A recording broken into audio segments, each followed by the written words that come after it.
nai-stress sa inyo si princess ko. No, hindi ako na-stress, ah. Tutuwa nga ako sa inyo eh. Baby, huwag mo silang pansinin, baby. I'm entertained. Don't worry, guys. Open-minded pa kayo. Oo naman. Oo, pwede mo kami jawain lahat.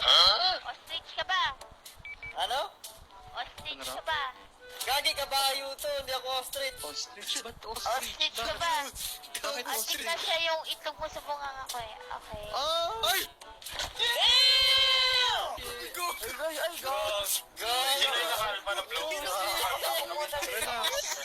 Relax lang kayo. Bibil pa niya ako. Sige, mabili ka. Okay, magbibil na ako. ID, please. Pakita ID. ID. ID, please. Yodan. Shots pa. Yodan. Sa ano, ostrich? Yari. Ada, mag-focus ka lang dyan. Ayun na lang. Ayun na lang. Para kay Yung Bulagan banda mga papi. ano. Tara tayo sa news. Tapos, yung mga ano niya, yung mga ano tawag dito? Mga body kits niya, meron ba?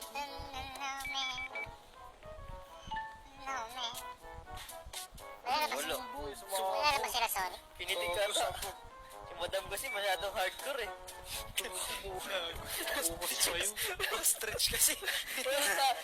Sinabi ko lang kabayo sa kanya, ostrich eh.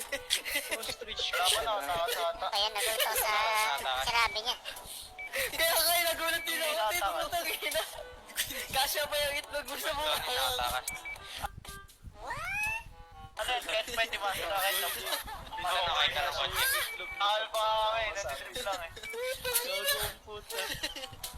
Ilang metra po yun, babangkit ko naman. Paano lang sinabi ko dito eh? Ang ina talaga. 1020 nyo, Perry.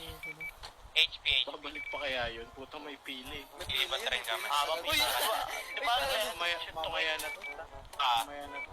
Yun lang, wala kayong kotse. Ito, mayroon ako. Meron na, sa akin, te. Ay, langyakatid. Gusto ni Mario yung mga ganun eh. Tangina na. Nabuhayan ako dun sa sinabi ni Madam. Ostrich. Tangina mo. Tangina na wala yung antok ko. God. Hindi ko ina-expect na sasabihin niyo. Ako rin din. Ako rin. Gusto mong gagaling yun sa kababaeng tao. Akala ko hindi ostrich yung sasabihin niya.